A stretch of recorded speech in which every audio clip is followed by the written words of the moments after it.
Well, we just had some really great stories about how all four of you got started, and we got a really nice picture of all of the activity that was going on in the San Jose area. And I had wanted to find out how you started. And I liked all the stories about your neighborhood bands and all the family influences. And eventually, everybody moves up to a different level, and you start hitting the different venues. And I'd like to talk a little bit about some of the most memorable venues, and also work into some of the other organizations that you belong to, and we'll talk about Fountain Blues a little bit.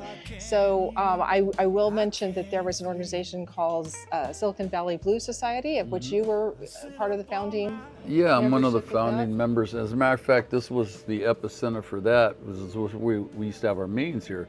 There's myself, Pamela Banks, Mariana Doradillo, and Paul Reddick, and we decided, well, you know, there's not a blues society here. Let's start one. And we did that, and we ended up getting the nonprofit, and we did all this stuff to make it happen. And we had our press party here, right over here where you can't see the stage. The stage was what, about 6 by 6? And yeah. I remember I played in here with an 8-piece band, and this exact table that we're sitting at, my sax player was sitting on while he's playing while people are trying to eat. Fortunately, he had this turnout thing. But you know, Gary, you got an award from the Blues Society, Lifetime Achiever. Lifetime sentence. Yeah, and Sentence to the Blues, and I got an award. And I got one too for the harmonica. Yeah. So what years did you have the society I got my going? no choke, Oh, my no geez. crack, You know. Do you remember what years you got your awards? I can't remember. I have it on my phone. Yeah. About 10 years ago for me. We'd have to find out. You know, I think I know because it kind of just came up in Facebook memories. I think it was 2015, maybe. Okay, something like Yeah, that. maybe it's something like that. Yeah. So it must have been not too long after that it ran its course. I know a lot of the people from the society then went over to Fountain Blues. Well, what happened basically is the Fountain Blues Festival at the time was kind of dying. And it was around, I remember it was around the 30th year. Or was it struggling? Well, dying? it was on life support. It was, and I think what some of us did came in to help preserve it, and that was the first year that I did the All-Stars. Gary, Andy, Ronnie Beck, Kay Bowler.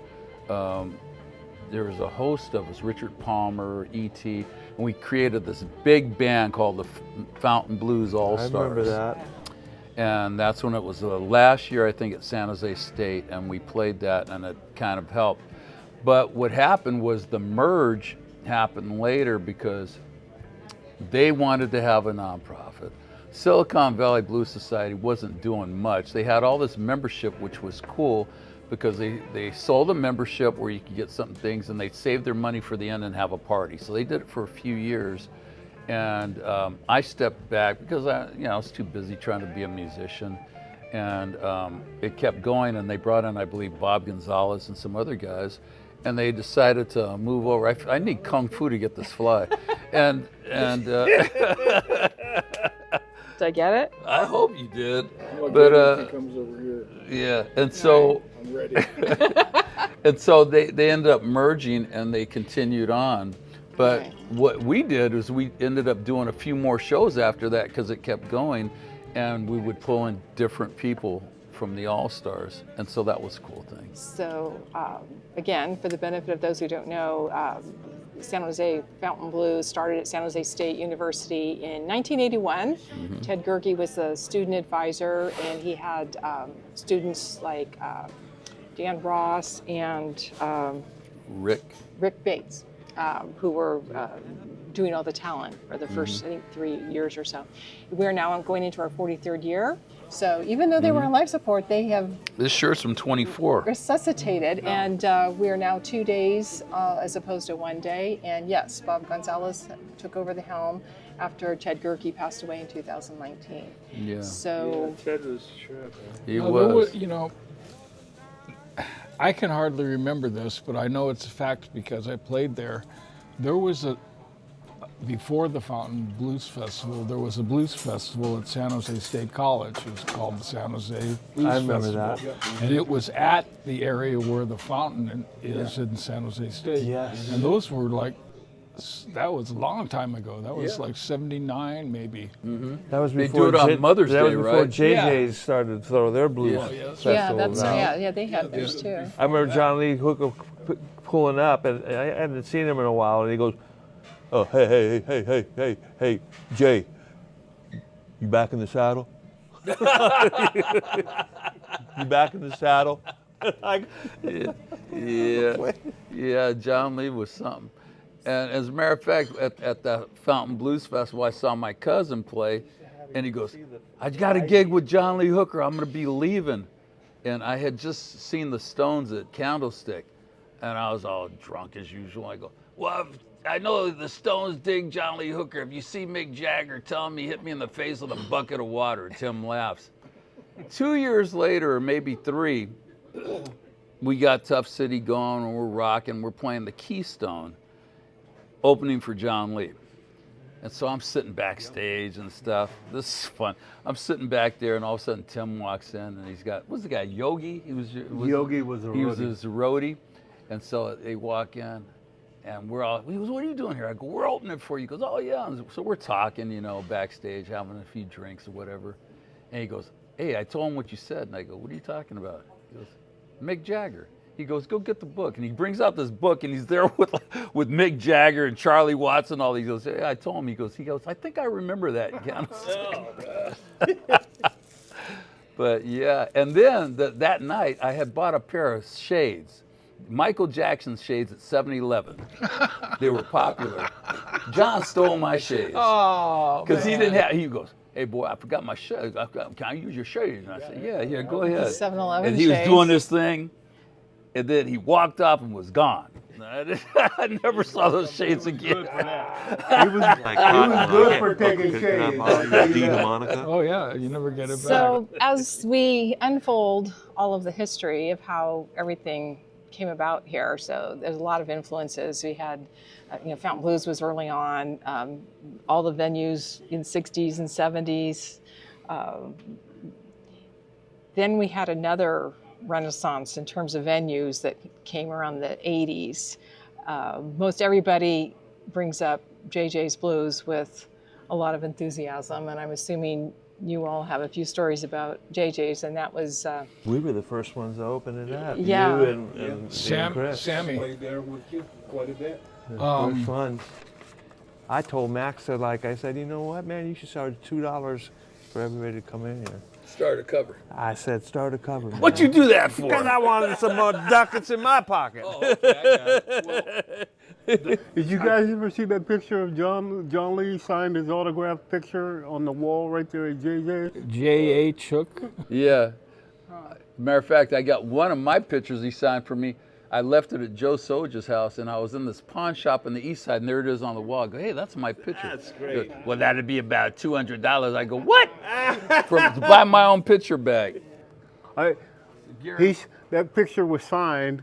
It was John Lee, his promotion picture, and he signed it. He said, "To Max." It was in 1983. It was in 1983. He said, "To Max." He spelled Max, M-X-A. And it said, he had his name, John Lee Hooker, and then he wrote down 1938. On the picture, he wrote 1938. That's the picture that was up on the wall. Oh, I never read the fine print. Oh, man. yeah. That's cool. So Gary, you got stories about. After I think it was either Sam. I think it was Sam's idea, who sparked it to Max. He said, "Why don't you pass out flyers at the Blues Festival saying Blues and Barbecue down the block here at JJ's?" And I wasn't really playing at the time. I had gone through a period where I quit playing harmonica and picked back up the drums again and played with some tropical guys. And so I was basically doing nothing. And Sam and Harold really, really wanted me to come back out. Right. And so we got I don't think we practiced or anything. We just kind of came to the club after the blues festival, and Max was out front barbecuing, the big smoke was going and everything. And man, people started coming. Like crazy. And it seemed like the whole blues festival came to the club. Yeah, And it was like a mob out in the front that went This out on into Stevens Creek. Went out into Stevens Creek, and I think the cops came, and they're like, you can't be standing out here. And you know, the club was like as long as this room, but maybe about this wide.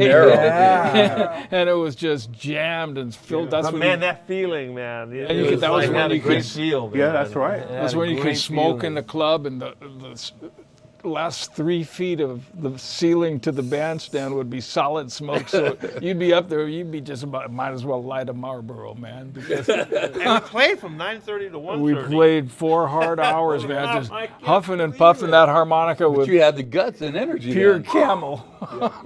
After 4 songs now, I'm like, are we done? That's all I know. So the original JJ's on San Carlos started in 1983. June Stanley, her brother Max, and then there were 2 And more they're both dead, right? in Mountain View in downtown San Jose. And I believe didn't you open the other 2? I also? opened all 3 Yeah, of I them. thought so. You opened all 3. It was kind of, at that time, it was kind of superstition. Yeah. We had to open You the had club. to. But little did they didn't read the fine print Yeah. on that either, because it said, Yeah. you'll have the blues successful for about 6 months, and then your club's going to go out of business. Yeah. That's when and then they opened the downtown JJ's. He just put out that record, and I just put out my record. And we were both like, hey, look at my record. And like, look at this one. And he's got this real cool cartoon character running down the tracks with his harps flying out. I was like, Yeah. So what I like, yeah, man, Gary. Who did the art for that? The same guy that did the artwork at the boardwalk in the plunge, the casino. You ever seen there's mermaids up all on yeah, the wall and everything? yeah. That guy, his name Wow. was Seal, and he was real good until until he got involved with the Klein crowd, you know. Oh, yep. And so by the time the record was the actual finished product, didn't look as good as the ones that were like 3 months before that, you know. And I go, He changed. well, yeah, he got strung out. It does happen. So what we're going to do now is we're going to do a lightning round. So I want to hear what were the venues that pop into your head, so we know what to look up to look up further. So if you can just kind of whatever comes to your head, just pop through, and if you know what city and about what year you were involved with, anything you can think The of. Caboose in Minneapolis. Are you speaking about in the try area? to stay Local area. local. Okay, Yeah. So I kind of remember the Bodega. There you go. Yeah, That was a big It one. was huge. That's the big one. Yeah. Yeah. That's right there, Campbell. Yeah, there's a lot going on in Campbell, but the bodegas. Bodega had everybody. They Yeah. had everybody. Yeah, in all genres That's of music. right, where I first met Mike Bloomfield. And Sammy introduced me to him. He goes, Andy, this is Mike Bloomfield. I go, Sammy Mike, Varela. put your hand up. I go, Mike Bloomfield. He goes, seeing is believing. Ah. And I just, my hand Mike just, just did that? yeah, my Seeing hand is just went believing. like this. Oh. Yeah, I go, he's a Oh my rude gosh. motherfucker. He was something else. Yeah. You know, even maybe a little bit before the Bodega, there were we played biker bars, man. You know, we played the Chateau Liberté, Oh, man, which was I never played that. a massive, crazy house, you know. Out. Anything in- goes. It was way up in the hills, way up at the top of Summit, Angels. Old Summit Road, Santa Cruz Highway, and boy, kind of hard to find. well, yeah, especially on the way home. When trees are moving. Yeah, but the Chateau was a big gig, and there was a club in Sunnyvale called Handicaps. I was That just was thinking real that. cool. I was We just played thinking at that. Handicaps weekly for a long time, and that particular venue got really, really huge, and at that time, and I think that kind of started a lot of action. I think Maybe that's when Paul started Slamhammer and you started the Walter Fields band, or what Chris King band. Yeah. Because, Yeah. and Mark Ford Right. was doing his band then. Well, in the beginning, yeah, he had come down here by then. You know, yeah. yeah. Anyway, those were the early ones. There was Homer's Warehouse in Palo Alto. There was In Your Ear. In Your Ear. In Your Ear was a great club. I saw Murphy's Law. Murphy's Law. I saw Walter Horton, Albert Collins, Yeah. 100 times Musselwhite's early band, 100 times the Elvin Bishop Quartet with Applejack playing harp. Oh, man. Applejack, man. Yeah. I remember that Applejack. name I a remember long that. time. He died about a year ago, man. That Really? cat he taught me a lot, that cat, man. What was the name of the band that he was That's in? what I It was said about the Blues phone. Power. The Kingfish. No, Kingfish was Matt Kelly. Oh, Matt Kelly, okay. Yeah, I got it all up here, man. French Quarter. I played there with Duke Jethro. The what? The French Quarter. I remember that place. With Duke Jethro. You and Little Sammy. Sammy played guitar. The first And when you quarter say or the Sammy, fifth you mean quarter? Sammy The Varela, French. right? Oh, the French Oh, quarter. the fifth yeah, quarter yeah. was over in Cupertino Yeah. where I grew up, I think. And of course the Stones. You know, you had all the Stones with The Keystone, Palo Keystone, Alto. Palo Yeah. Altos, and you know. That's where I cut a lot of my teeth. Berkeley. Because I, you know. the big era. The guy that You owned the open You open bodega, up for or the headline, you know. Yeah. the guy that owned the bodega Cabaret. bought Keystone Palo Alto, and it was called Sophie's before it was Oh, Keystone wow. Palo. And he also had one in San Pedro Square. It was called, can't remember now, but I designed the sound system and the stage for the guy. He was a good guy. Ken Rominger was his name. He was an honest blues promoter guy who really, he brought a lot of people into the area like Cotton and Buddy Guy and Junior Wells. Odyssey Room. Odyssey Room. Odyssey Odyssey Room, Room. man. Yeah. Yeah, I remember me. That's it was, the days when there were clubs, man. yeah. Right. For me, it was like the Tower Saloon, and I remember when Al The Monday was Cabaret. doing. I lived at the Cabaret, and remember Yeah. Jack? Okay, yeah, he's like, yeah. I'm gonna pay Yeah. you. He had a 45 Yeah, and he's that's opening what- up his like Yeah, safe, you know. that's like, when I was with Nelson Productions. Nelson Productions started having us. They Tim, had how'd you like us, this? And they had. Look at the other way. I remember when we were at the Cabaret because Nelson Productions was doing the booking. They finally had us on their roster. It was us and Ronnie Montrose. That was kind of a crazy pair. Chestnut Cabaret. No, the Cabaret down on Stevens Creek. By Harry's Hot Prop. Yeah. I'm thinking of Philadelphia. That was our first gig as a working band, a Tough City band. We opened for Elvin Bishop. Speaking of that, your drummer, isn't there a story about him cutting Elvin's guitar in half? Yeah, if you see There's another one too, another guitar story. if you see pictures of Elvin with his red 345, the one he's had forever, like when he was in Butterfield's band, if you look at it, he's got on one corner there's like some tape or a decal or something. And I know he may not know in this day where that came from, but I remember with horror what happened. We're opening for Elvin at Keystone Berkeley, and our drummer was a really good drummer, Ed Campbell. Yeah, Ed was a great guy. For some reason, he got absolutely shit-faced drunk. Well, we played see, in those days, the opening band would play a set, and the headliner band would play a set, and they'd take their stuff and set it to the side. The opening band would play another set, and then the big band would close the night. So we're going back up for our second set, and Ed, I wish I could stand up because it's really a stand-up joke. Ed is trying to reset up his drums, and he's blind drunk, you know, and he's got his crash cymbal, like, and it's got an angle about like this, right? And he's holding the stand, and he's walking, and he's walking, and he's walking, and he just falls, and that edge of that cymbal just crashed right into Elvin's guitar, and stuck in it, man. 335? Yeah. And we were like ingratiated to even be there, you know. Yeah. And here we wrecked Elvin's guitar, and I'm the leader of the band, and this guy's on the floor puking, and I'm going. What did Alvin do? I don't remember. I think he just played it that way.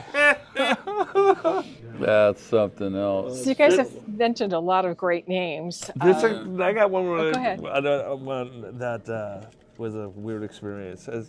Billy Johnson was this really cool guitar player. I love I Billy. mean, he played with John Genius. Lee, and he Child was prodigy. like out there. He could hear things like Coltrane stuff. He was out there, and he was in his band for a while too, man. But I remember when he was living with you at the 101 house. So this involves Robin Ford would be there too, people dropping in to see, So Robin really was not a Strat guy. No. But he had a 1960 Blues Strat, right? And it had the guitar. And he had left it there. And Billy Johnson said, "Can I borrow your guitar, Robin? Just for the night, And Robin, is just, you know how Robin was, like, yeah, sure, okay, as long as I get it tomorrow, So Billy plays the guitar, and he goes in his backyard, and he buries the guitar in the backyard of it. Possessed? He thought it was Buried possessed. the guitar. And like 10 years ago, Robin still asked me, did they ever find that Strat? I'm like, no. And then when they dug up they never found it. Well, I don't know. I was long gone by then. Man. Billy, whatever happened to Billy? Were you Nobody in the knows. band Hooker with Billy? Yeah. I saw him one time, because remember he went to the hospital that time for some aspirin. He took a little too much of it. And I was riding my Harley through the Fillmore, and all of a sudden he steps out on the street. And I'm like, Who did? Billy Johnson. This was Little probably Billy 20 did, years ago. yeah. And I go, whoa, because remember he had an episode where he ended up in the hospital. Oh, he had a lifelong problem. Yeah, and Schizophrenic, I think, yeah, man. yeah, Schizophrenic. and yeah, and he took a bunch of aspirin. No dose. No dose. No He got- dose. It he was was a trying no to- dose. That's what it was. He was trying to commit suicide, and he went to the 7-Eleven behind my house, and instead of buying, he was going to buy sleeping pills, but he bought no dose, and he took the whole package. I remember he was in the hospital, and I took him a couple of cassettes. I go, because cassettes were popular. He goes, yeah, Johnny, you got any kind of music? Because he was stuck in there for a while. Yeah. So I took him a couple of cassettes.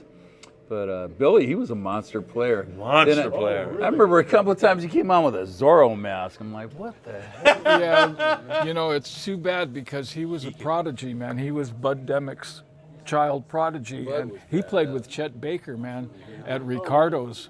Long before we played Ricardo's, that was a hard jazz club. The place Ricardo's Pizza Parlor on Willow Glen. on Willow Glen. Yeah.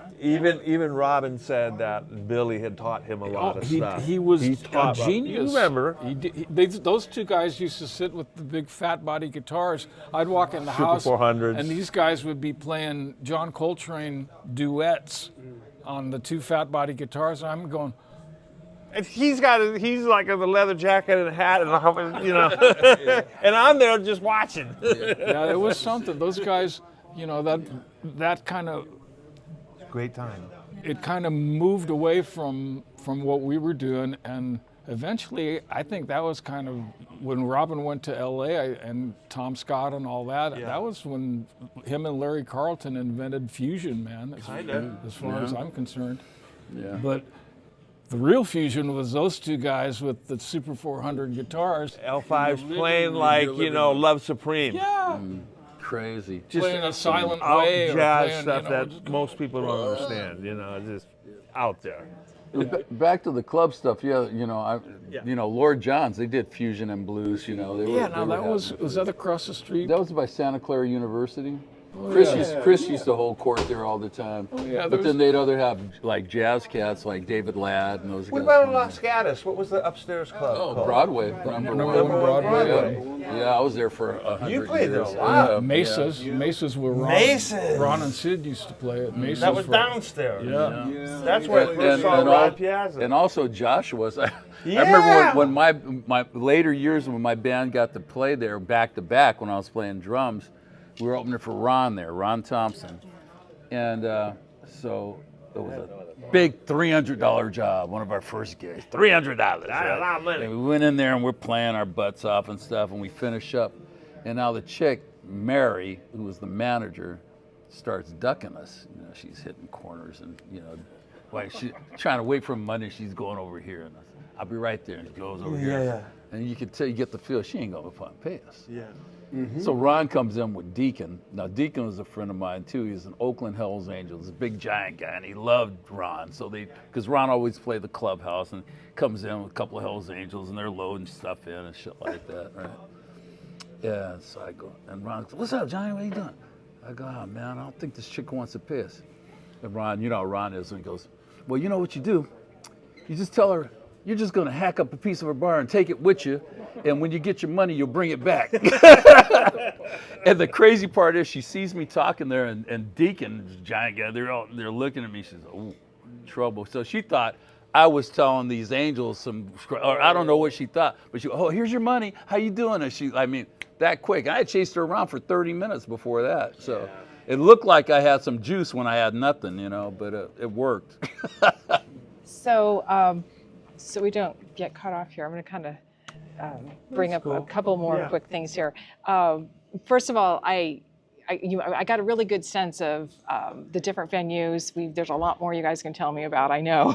But then it also brought about a lot of jam sessions where people were able to learn their craft. We still have tons of jam sessions because this culture of blues started so early on. I mean, I've heard you say on the radio, there's almost every night of the week there's a place you can go to in San Jose.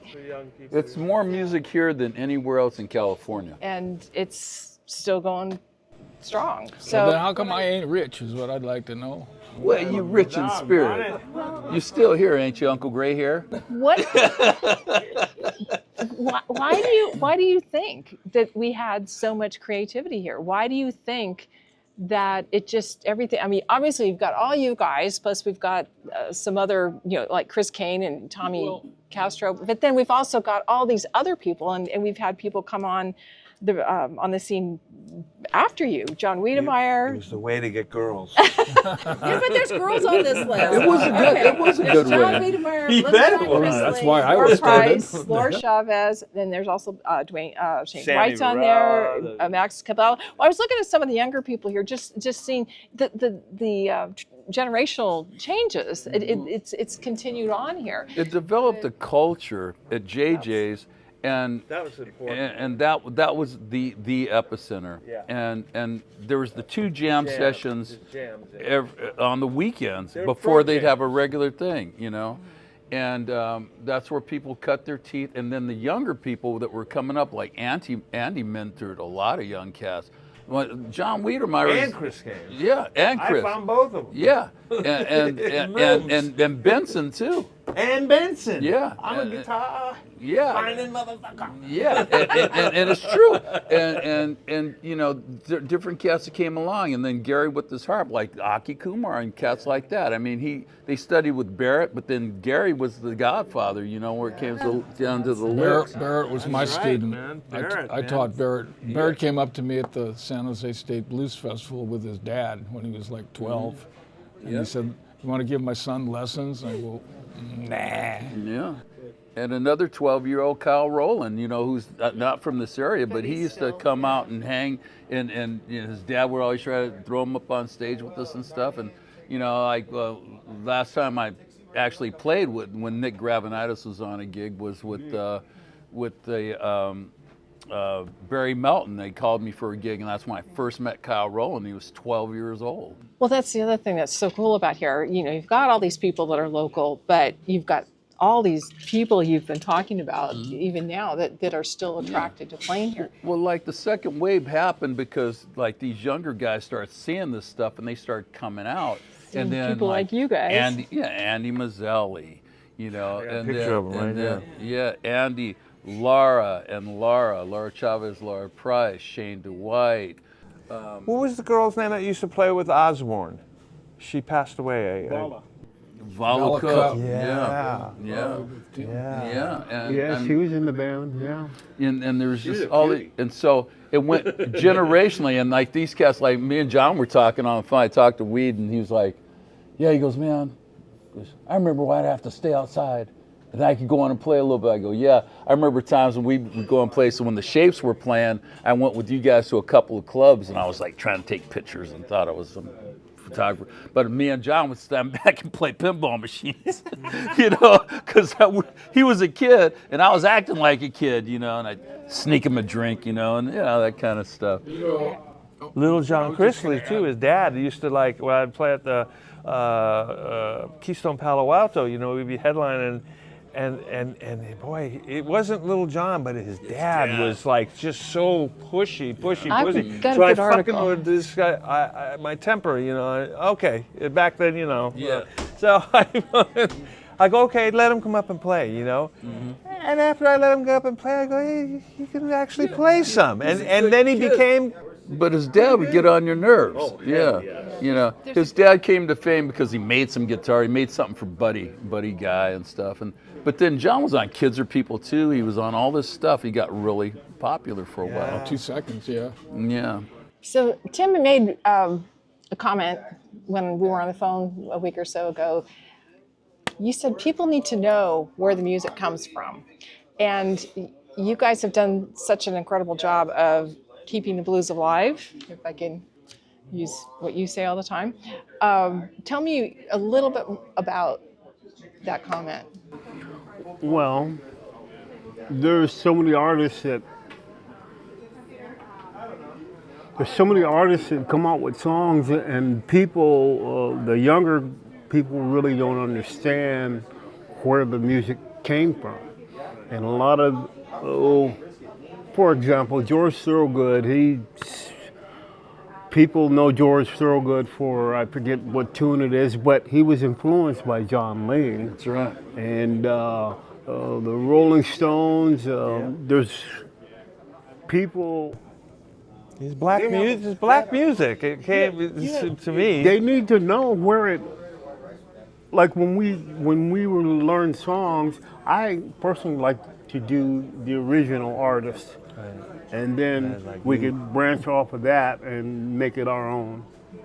But people need to know that music, where it started from, and you know they might like George Thorogood and whoever else, but they don't know where that music came from, and that's what makes it sad to me that people, you know, they go wild over this other music and they don't know where it originally came from.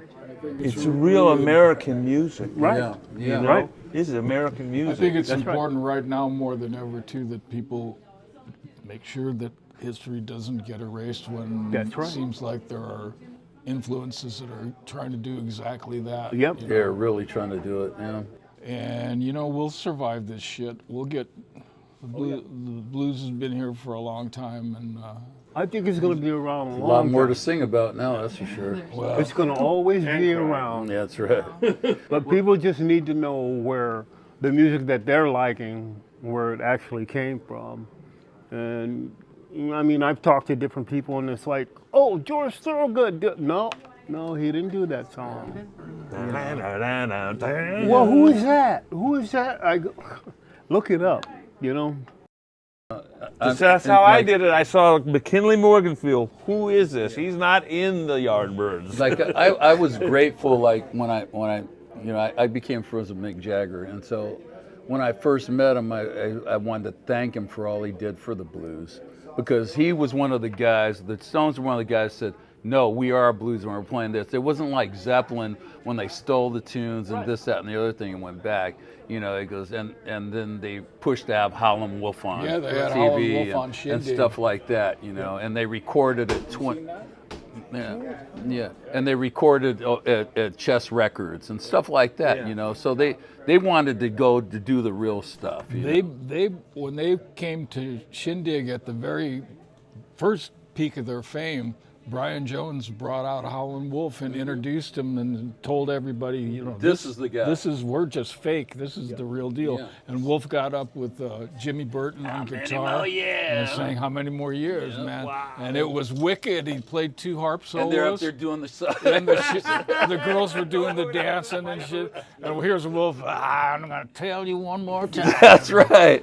And so, you know, things like that turned me on because, like, I was playing, like I said, when I played Tommy, I got turned on to rock. I was see, this area that we live in has got so many influence and so much music we can pull from all people get that. along, And that became a San Jose style. You look at what Pat Simmons and those guys did. I mean, they you know, with the Doobie Brothers, and they created another San Jose sound that was a rock sound that went all over the world. And let's not forget, even in the 60s, we had Syndicate of Yeah, Sound Syndicate of and Count Sound. Five. Yeah, those guys. But for me, I told you about that. with the blues thing,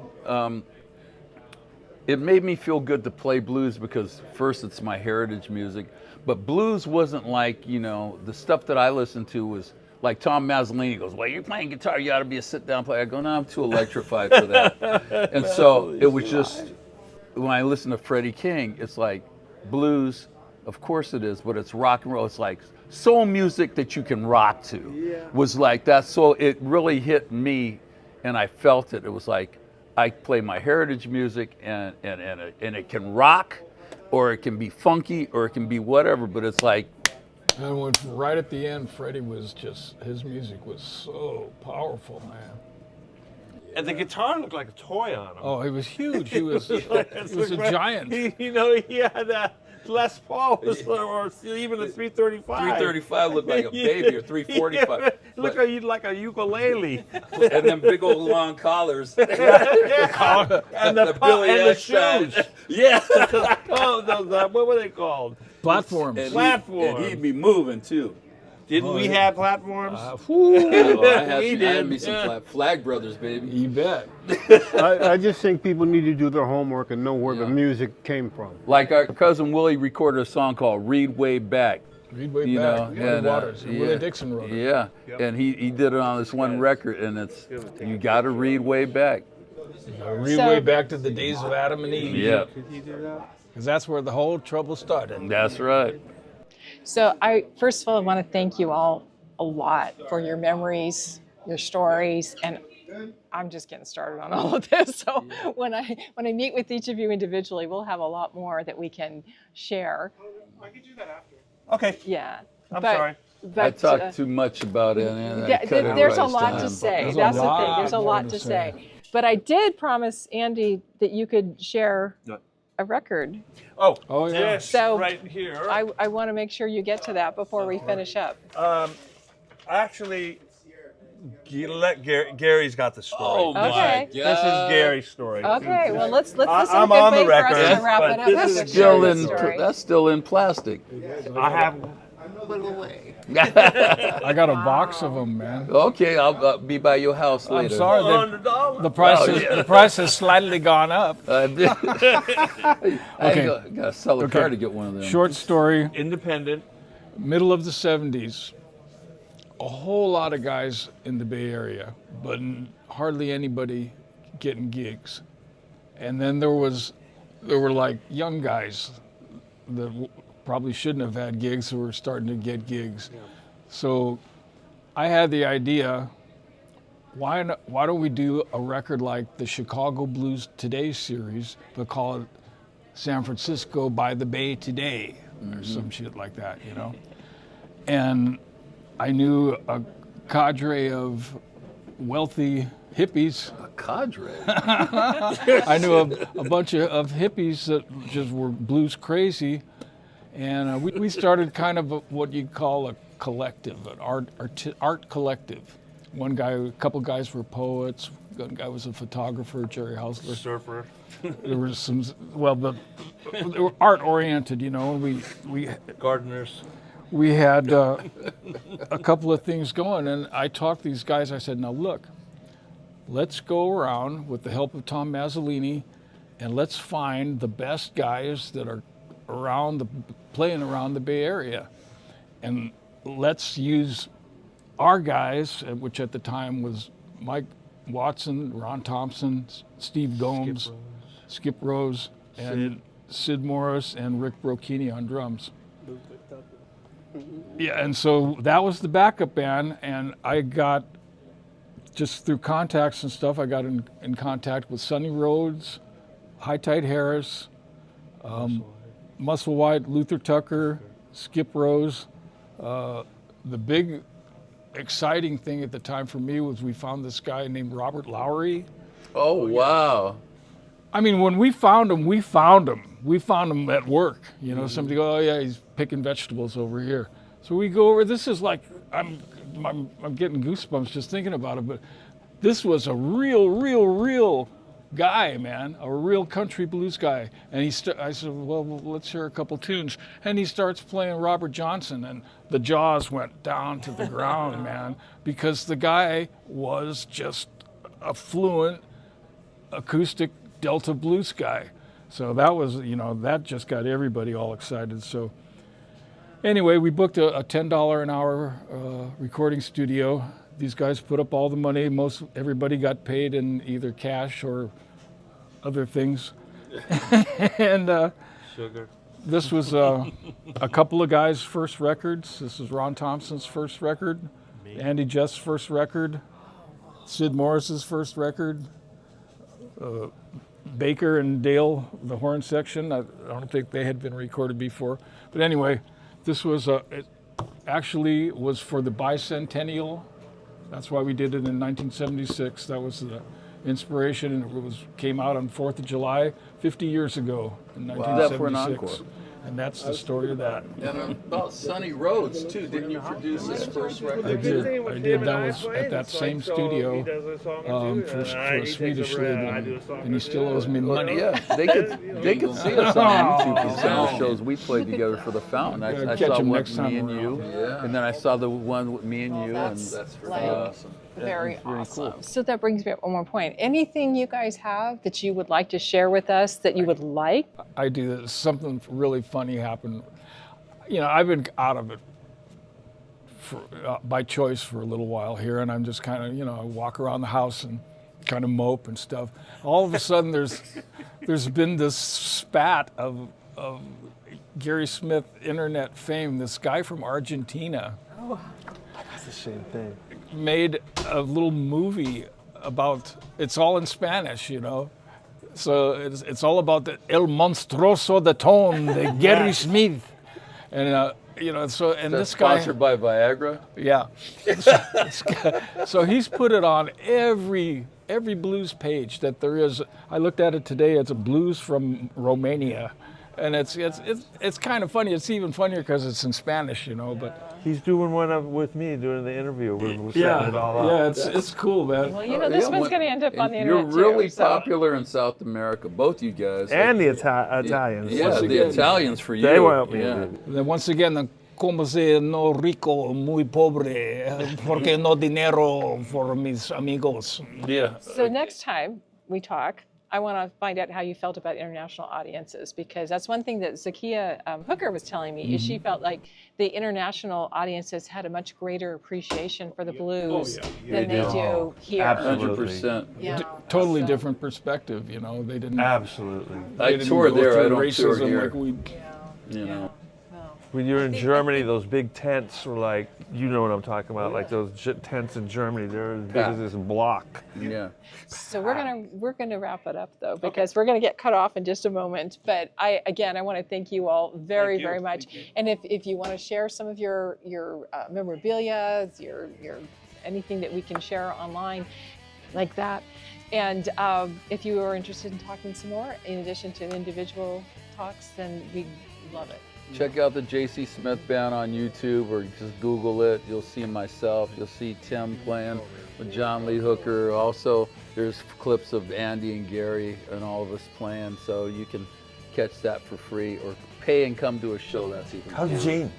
All right. Yeah. Thank you again very much. You're welcome. Thanks, Thank Dad. you. Thanks, man. Mr. Orloff is gonna rock.